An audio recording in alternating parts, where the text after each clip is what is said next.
Mbote wale mandeko balandi ya chaîne abiso ya YouTube CLZSS TV. Tozo pesa bino mbote na kombo na Yesu Kristo. Tikete kombo ya Nzambe ekomisama. Tozana esengo kozala na bino na kati ya chaîne abiso pamba te tozoloba makambo ya mbinguni. Esika nini oyo moko na moko esengeli amikotisa po ete lobi na ye ezala malamu. Tango nyonso tozoloba makambo oyo tozosenga na bino bobenga ba jeune ba oyo baza kobimela bana ya 14 15 20 ans pamba te makambo tozoloba Nzambe aza na posa ete bao baza na makila ezosala basalela yango yango na zosenga na bino botika te bana na bino bazanga koka makambo oyo. Soki toke na mukanda ya Psaume 37 verset 25 elobi boye: j'ai été jeune, j'ai vieilli et je n'ai pas vu les justes abandonnés. Yango na oloba tango na oloba makambo ba jeune eza solo po soko zozala na bolenge oza jeune makila nzoto ezotambola na makila ezosala na force ezana oza na capacité ya kosala ko démontrer makambo oyo yo oyoki pe oyo yo yebi. Mais so soko mobangi moyo sala ngo ezate ya mo 3e testament eza mingi pona ba jeune. Ba jeune pourquoi? Parce que Nzambe akoki ko abandonner ba juste te na kati ya bo jeunesse. Soko oza jeune oza na justice ya Nzambe, soko koti na kati ya justice ya Nzambe, Nzambe ko abandonner yo te. Yango moni mukanda ya Psaume 37 verset 25 elobi: j'ai été jeune, j'ai vieilli et je n'ai pas vu les justes abandonnés, ni sa postérité mendia son pain. Comment? Yango toujours sabi no 3e testament eza malamu po ndenge eza boye soko oza juste jamais okozala na kati ya mendicité kosengaka bato lipa nini po te Jésus azomemela bato lipa ezota na ciel. Mais c'est que pas azomemela bato lipa ezota likolo, diable pas azomemela bato lipa ezota terre à terre. Mais soko oza jeune oza na kati ya justice ya Nzambe okozanga jamais lipa po senga lipa ya diable, okozanga jamais lipa po senga lipa ya ciel. Mais okozana na lipa ezali ya Melchisedek o ya très haut. Yango moni tango Abraham akutani na Melchisedek apesi lipa na vinyo aboyi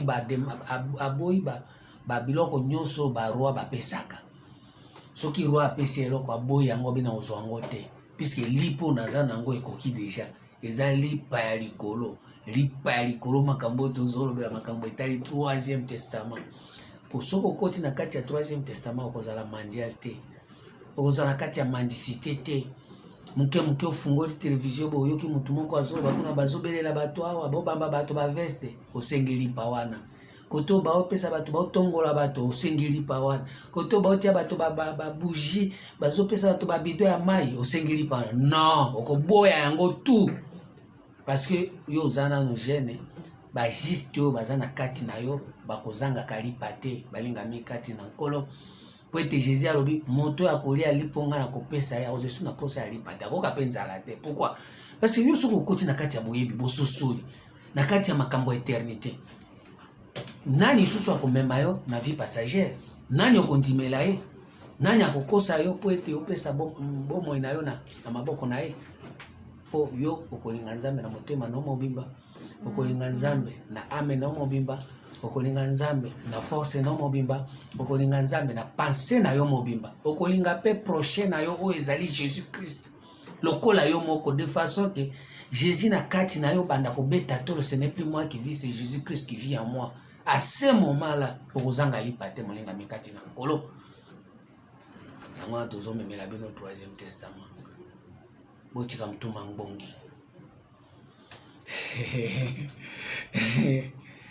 Nzambe asunga bato bazolanda, Nzambe asunga bato bakotia lilobo na misala. Comme si nazoloba pe yo po okozala ozala na age moko nano onuni te, so oza na makasi no na nzoto okokota pe na 3e testament, puisque tant au docteur Nicodème a été pas Jésus il faut qu'à bota mambala mi balé ça qui n'est pas si pour muto bota mambala mi balé yo za docteur dit déjà mingi oso tambisi makambo mingi oso sali makambo ebele so ba biso ozonga iso na libu mo banda zéro ko kate mais so oza na force okota na 3e testament okobanda pe ko sala makambo nzambe alingi pona tina etali ko bota ma sika. Jésus a dit ce qui est né de la chair est chair, ce qui est né de l'esprit est esprit. Mais biso tango tozo na 3e testament. Tozo linga mutu nyonso abotama na molimo. Po soki molimo na yo déjà eza ya kobotama, nzoto nango ekozala. Nzoto ya molimo wana. Mais soki oza na nzoto molimo eza te. Nzambe alobi boye na mukanda ya Genèse 6 verset 3. Mon esprit ne restera pas sur l'homme puisque l'homme n'est que chair. Or, tant aux anzoto, au Koubane Souko, au esprit, au Bando, à Kanzoto, à ce moment-là, Malamoko qui tient la première alliance, au qui tient le premier testament. Zambe Soki a sundio, les sous Nanzoto, Soki Yoki sous Jésus, tant oiseau, Tazo, Pessali par ciel, au Kosa l'effort matin à ciel, mais au comme un allié très haut. Yango moni bato kwa ba Moïse, Zamba lakisa bango très haut, mais ba komate. Aïe, sur un bon mot, on a musika pour komate. Pourquoi? Parce que bango peut bazaki na loi. Bazali na première alliance mais batika kokota na 3e alliance te batika kokota na 3e testament te. Or na kati ya 3e testament place tozo pesa bino bisengo bilengi esprit esika Melchisedeki azali fils roi de paix roi de Salem esika nini okozala na kimia molingami roi de justice okota na kati ya justice ya Nzambe yango balobi juste akozanga lipate parce que okoti na kati alliance ya Melchisedeki kozanga lipate ozanga lipate Jésus azoba problème ya lipa na Matthieu 16 verset 11 à 12 okozanga ba enseignement ya lié très haut yango wana nazosenga na moto ozolanda biso mikotsa na makambo tika désordre tika mobulu tika mutu makasi surtout bino bato boza na kati ya RDC. Tant ndenge Nzambe azolakisa bino ke ye aza Nzambe na balave na batremblement de terre balingami kati na nkolo c'est le moment sikoyo ya kozongela Nzambe oyo azali éternel. Tomeka muke kolobela concernant ngomba ya Nzambe la montagne de l'éternel. Kanisi place wana nde tokofanda lelo montagne ya Nzambe ezalaka wapi? Mangengenge, Luzizila, Campus, Esaïe 40 verset 9. Elobi bwe. Montez sur une haute montagne. Monter sur une haute montagne, Sion, déplace Mgomba Nzambe zali Sion, pour publier la bonne nouvelle, élève la voix avec force, ta voix, Jérusalem, pour publier la bonne nouvelle, élève ta voix, ne crains point. Dis aux villes de Juda, voici notre Dieu, voici le Seigneur l'Éternel, vient avec puissance et de son bras, il commande, voici le salaire est avec lui. Et les rétributions les précèdent, les fouti. Azape koya ko futa. Pour ceux qui ont mati na ngomba, haute montagne, ngomba ya mulai, Sion. Ezali lingami kati na nkolo. Psaume 50 verset 2. De Sion, beauté parfaite, Dieu resplendit. De Sion, beauté parfaite.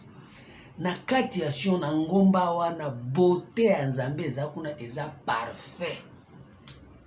Nzambe azo panzana kuna. Il vient notre Dieu, il ne reste pas en silence. Devant lui, et le feu dévora autour de lui une violence tempête. Ah, Nzambe. Il crie vers le ciel en haut. et vers la terre pour juger son peuple. Tout ce que tu as dit, tout ce que tu as terre, c'est un Deutéronome 32. Chiko tango Jésus azolo bake matali kolo ya ngomba ya mulai Sion eza po ajije ba peuple na ye ba peuple nini soko mati na ngomba mutu na mutu ndenge azawana azana posa ba posa eleki ebele ngai nazana posa Nzambe asalelanga boye Nzambe abala na bala e na bota e na voyager na zwa musala e tous les peuples là ba peuple wana eza ba peuple si Nzambe azoya ko juger peuple moko yo zolinga obala déjà yo ndenge ozana ozana moyibi de ndenge ozawana okoka musala te mais si yo zosenga libala ndenge nini moni ndenge Nzambe ajija yo siko ndenge ozana Nzambe pesanga musala musala ndenge ozana olala pongi de tongo ti 11h ozo situka RSLiki siko ke musala ndenge sepe bala mushi osiliki obala musaka ote bakataka opongi te ozo senga musala Nzambe mukolo nange mukolo no posala nini premièrement nano il faut koyeba nano ndenge ozawana il faut kota nano na kati ya bonzambe po ete Nzambe alakisa yo esengeli osala nini po tango yo oza na posa eloko tanke eloko wana yo ozosenga Nzambe azotala soki atikeli yo yango eza lokola ozwi mbeli opesi mwana eza lokola ozwi moto opesi mwana akende kozika mais Nzambe esengeli atala nano yo esengeli nini apesa yo po ete yo koka kosala eloko wana po Nzambe azwaka moto lolenge yo ndenge ozozwa Nzambe nde Nzambe akozwa yo mukanda ya Psaume 18 balinga mikati na nkolo mais yo ozosenga bamabondeli ya eloko soki bapesi okoka kosupporte yango te okoka kosalela yango te okoka kovivre yango te yango moni liboso nano Nzambe amata likolo ya ngomba abanda kojuge bapeuple na ye nyonso baposa wana oza nango wana esengeli Nzambe abanda kojuge nga aza na posa nazala na mbongo yo oza na posa ya mbongo soki bapesi yo mbongo oyebaka kosekalme te soki bapesi yo ka mbongo boye basi nyonso bakomi kitoko bajeune fille nyonso ya nzoto miku ya bajipe ya mikuse miso ndenge ezaka paipai oro Nzambe aza na posa na yo ozala mosantu siko yo oza na posa ya mbongo na mbongo wana soki bapesi yo Nzambe eza lokola azwi yo atimo libulu munene adindisi yo na kati po ete mbala moko okobwakisa ye yango moi sikoyo ndenge biso tozoya boye soki moto azoloba makambo ya Nzambe esengeli tomatisa nano yo likolo ya ngomba wana mpona kolakisa ye bapeuple oza na yango baza na désordre. Psaume 94:19. Car les pensées s'agitent en foule au-dedans de moi, tes consolations réjouissent mon cœur. Car les pensées s'agitent en foule. Ozana ba pensée belé.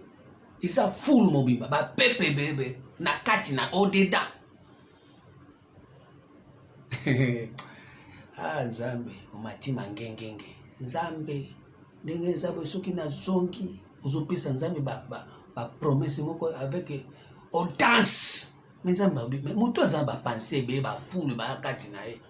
Yo mo nyome Salomon, ayebisi Nzambe, pesanga intelligence. Nana ba peuple belé noko ko calmer bango te, mais yo so pesi intelligence da ko ba ko calmer. Ça veut dire Salomon ayeba ke soko moto azana ba foule ba peuple pa na il faut azwana no liboso mayele pona ko ba ko calmer ba posa. Ba pension. Ezali ko mema toujours na kati ya ba problème. Oza à l'aise te.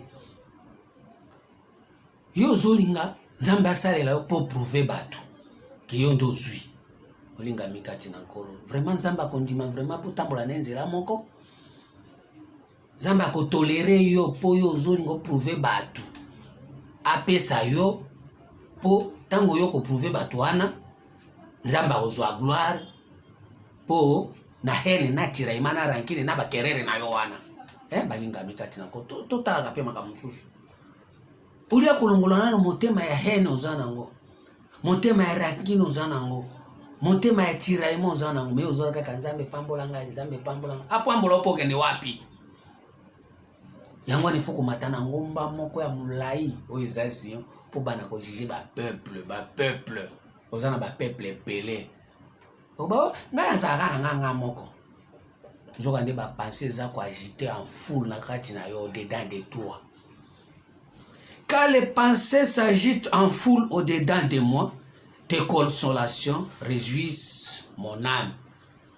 Et c'est ce que Nzambe nano a consolé yo, a réjouir âme na yo. Po Bible toujours ba mingi na mukandaya. Luc 10 verset 27, tu aimeras ton Dieu de tout ton cœur, de toute ton âme. Puisque âme na yo elinga Nzambe te. Olamukana tongo ozo kugata kobatela âme na yo te. Or Nzambe alobi na mukanda Ézéchiel 18 verset 4 ba âme nyonso eza ya ye. L'âme qui pêche c'est celle qui mourra. Mais siko tango Nzambe azoya na consolation na ye esenge nano a réjouir nano âme na yo etika kosumuka etika bilobela okola mukana tongo bandi bilobela ozo batela âme na yo te. Komanda kofinga kotongo ko critiquer ko manipuler batu ko envoûter ko tia batu na katia mbusu difficulté présence na yo zaka songi molinga mi kati na nkolo molinga Nzambe asalela yo molinga Nzambe apesa yo molinga Nzambe alakisa yo bonté na ye. Or na kati ya Sion nde eza beauté parfaite. Excusez. Okende église ozokende olia okende oluka Nzambe amatisa na ngomba na ye po yeba ba fulu na yo ebele ya ba peuple oza nango. Esaïe 8 verset 11. Tanga Bible mama, Bible elobaka bokomisa ngo baba me awa tokolobisa Bible. Esaïe 8 verset 11 elobi bo. Ainsi m'a parlé l'Éternel, car sa main m'a saisi. Pardon. Ainsi m'a parlé l'Éternel, car sa main me saisisse, et qu'il m'avait dit de ne pas marcher dans la voie de ces peuples, de ne pas marcher dans la voie de ces peuples. Et pas Nzambe, makambo le peuple d'abord ils ont raté. Et pas Nzambe, makambo le peuple d'abord ils ont raté. Nzambe azo interdit mutu atambola na nzela ya ba peuple, na nzela ya ba foule. Soza makanisi mabe bele kotambola na nzela wana te. Soza na ba pousse bele kotambola na nzela wana te. Soza na makanisi kaka ya konda kaka konyokola batu kotambo kondima te komikotisa na makambo wana mibatela. Moninga mi kati na nkolo. Mais siko yo lingi Nzambe asala na yo ebele ba fulu ndenge wana otambola kana bango nzela mo epi Nzambe asala kaka pona kubanga yo po yo gangi.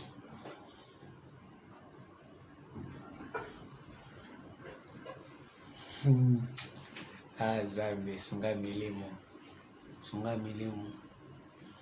pourtant oyo ezata swa kosakana na Nzambe te. Nzambe amwa musala na ote, Nzambe amwa bitinda na ote, Nzambe aboyi na ote, Nzambe amukonzi. Tango yo zolinga bafulu bazala wana epi yo tambola nzela bafulu Nzambe azoba kotambola na nzela bafulu te. Ainsi m'a parlé l'Éternel car sa main me saisissait et qui m'avertit de ne pas marcher dans la voie de ce peuple. Kotambola nzela bafulu te yo za ba pose bele makanisi bele ya mabe. Uzo kanisaka mabe okanisa malamu te. Jo ngi batambisa Nzambe atambola na nzela moko. Baningami kati na nkolo. Ba foule. Mukanda ya Matthieu 13 verset 34. Matthieu 13 verset 34. Et le Bible. Jésus dit à la foule toutes ces choses en parabole et il ne lui parlait pas sans parabole. Jésus est ce que moni ba foule alobela kabango makambo na masese alobaka makambo clair te ya moni ozoya na foule epai ya Jésus. Jésus azolobela masese oyo ezali ke alobi likambo eza okwa ndoto omona ngo te. Yango mpe nzambe ayebisi ngai ngasola na nzambe kutu asapesa bapromese masese etikala masese etikala bandoto réalité nango okovivre yango te mpo bafulu base ebele te mozala bapense ebele makambo ya nzambe kozala masese epuis masese eumelaka efoluka motu moko oyo ayebi kolimbola aya kolimbola apeso sens. Me na minute oyo bato balimbolaka bandoto baomonana te puisque na minute oyo jamais nzambe akotinda moto lokola Joseph epa na yo akotinda jamais Daniel epa na yo po oyo olingi mingi bafulu okozalaka komona makambo wana ezoumela. Yango bando osala bapriere ya bapayen, priere ya milai, priere ya kotungisa nzambe asala bi no ndenge eza na obe yango ka bafulu na obe yango ka masese baparabole afin que s'accomplisse ce qui avait été annoncé par les prophètes. J'ouvrais ma bouche à parabole, je publierai les choses cachées depuis la création du monde. J'ouvrais ma bouche à parabole. C'est aucun verset 13. Matthieu 13. Et le Bible. C'est pourquoi je leur parle en parabole, parce qu'en voyant, ils ne voient pas, qu'en attendant, ils n'attendent ni ne comprennent. Pour eux s'accomplit cette prophétie d'Ésaïe. Vous attendrez de vos oreilles et vous ne comprendrez point. Vous regarderez de vos yeux et vous ne verrez point. Car le cœur de ce peuple est devenu insensible. Ils ont endurci leurs oreilles et ils ont fermé leurs yeux de peur qu'ils ne voient de leurs yeux, qui n'attendent de leurs oreilles, qui ne comprennent de leur cœur, qui ne se convertissent et que je ne les guéris. Zamba kosa ndengo apoete omonaka te oyoka pete osimba pete obikisama pete Zamba nde asali ndengo wana. Pourquoi? Parce que ozotambola na bafulu yango esengeli sikoyo ndenge tozomata na ngomba ya molai, ngomba ya Sion, mpona kojuge bapeuple. Omona bapeuple bafulu na yo omona ke na minute oyo ndenge naza boye ngai naomona na ngai bilembo ya Nzambe te, ngai ndenge nakoyoka na ngai makambo ya Nzambe te, ngai mpe nakovivre na ngai makambo ya Nzambe te, nakobikisama pe te. Pourquoi? Parce que naa na bafulu esengeli kosali kobengana bafulu, kobengana bapense na yo. Nzambe nakoyoka makambo oyo, nakosimba makambo oyo, makambo ya mbinguni. Esaïe 58 verset atezongi 1000 fois nyonso eza na vie. Esaïe 58 verset 13 ata ezongi 10 fois eza elengi puisque ezoloba ba verset ezoloba. Si tu retiens ton pied pendant le sabbat pour ne pas faire ta volonté, oya ba foule so bateli makolo na yo po ete osala volonté na yo te, sika bafulu bazotinda ebelebele so bateli makolo na yo koboyaka na kosala yango te. Si tu retiens ton pied pendant le sabbat pour ne pas faire ta volonté, à mon saint jour, si tu fais du sabbat tes délices pour sanctifier l'Éternel, en le glorifiant, et si tu l'honores en ne suivant pas tes voies, il y a ma foule, et ne te livrera pas à tes penchants et à tes vains discours, alors tu mettras entre plaisir à l'Éternel et je te ferai monter sur les hauteurs.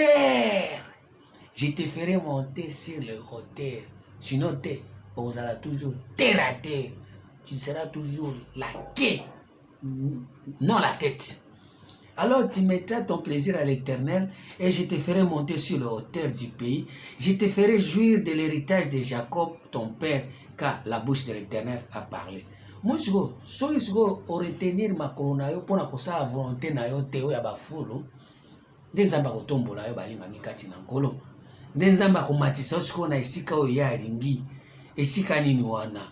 Mukanda ya Ecclésiaste 3 verset 20. Tout va dans un même lieu, tout a été fait de la poussière et tout retourne à la poussière. Yo kitakana se. Qui sait si le souffle des fils de l'homme monte à haut? Souffle na mutu, mwana mutu. Nani aipi ki souffle komatalikolo? So ki souffle na to ebite. Est-ce que komatalikolo? To ego kitakana se. Qui sait si le souffle des fils de l'homme monte à haut? Et si le souffle de la bête descend en bas dans la terre, moi, ba souffle ya ba nyama nyonso kita na se. Maintenant yo pe mutu souffle no pe sani ekiti na se parce que yo olingi te kotika ba pansha na yo. Na mkanda kaka Ecclésiaste 3 wana verset to bana na 16 autant na 16. J'ai encore vu sous le soleil qu'au lieu établi pour juger, il y a de la méchanceté. Et qu'au lieu établi pour le juste, pour la justice, il y a de la méchanceté.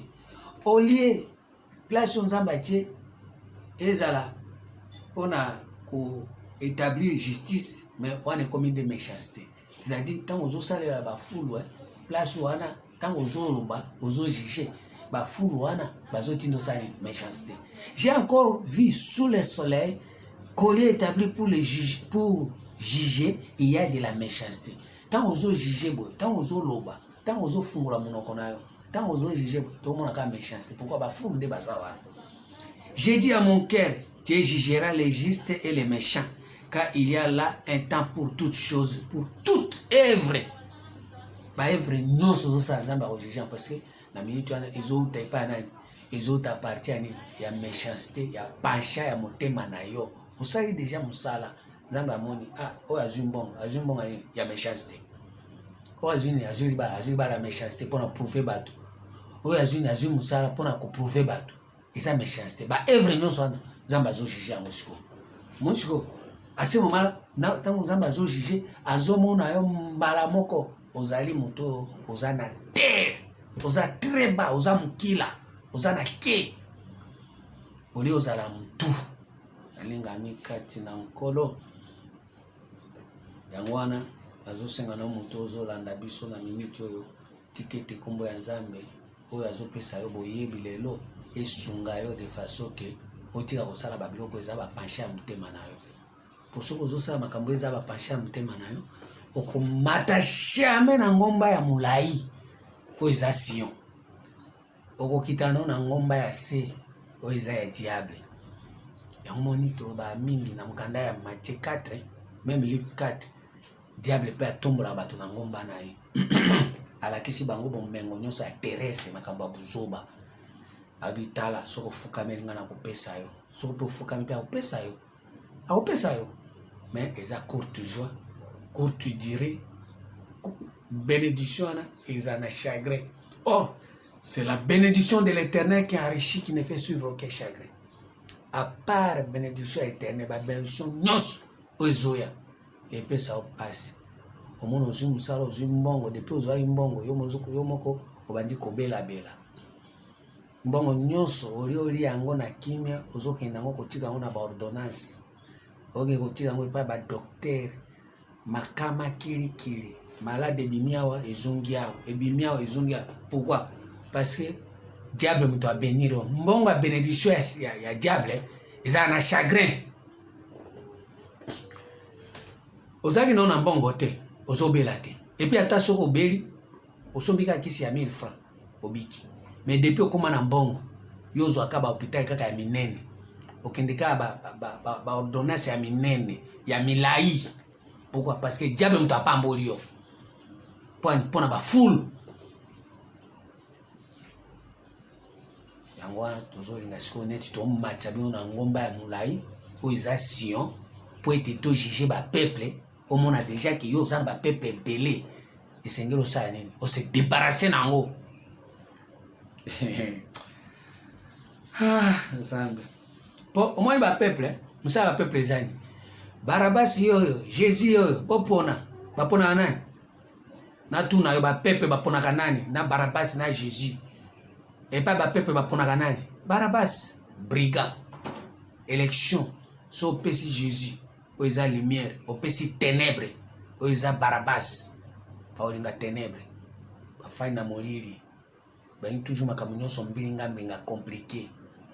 Mais so opesi bango makambo ezomema bango na kati na lumière bosoro bososoli, ba boyango, obitolingi makambo bososoli te, tolingi toujours tozala na kati ya loyenge. Jacques 3 verset 13 à 18.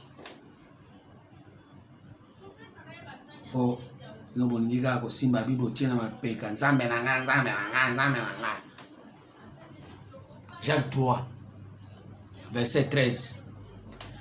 Lequel d'entre vous est sage et intelligent, qu'il montre ses œuvres par une bonne conduite avec la douceur de la sagesse, par une bonne conduite. Vous avez conduite à ma bé, vous avez conduite à ma té. Présence na yo za difficulté na kati ya batu. Vous avez conduite à mais ce qui est solo za muto, vous avez maye, vous avez intelligent. La kisa ba œuvre na yo na conduite à malamu. Présence na yo et refléter lumière. Mais si vous avez dans votre cœur un zèle amer et un esprit de dispute, ne vous glorifiez pas. Et ne mentez pas contre la vérité. Cette sagesse n'est pas celle qui vient d'en haut.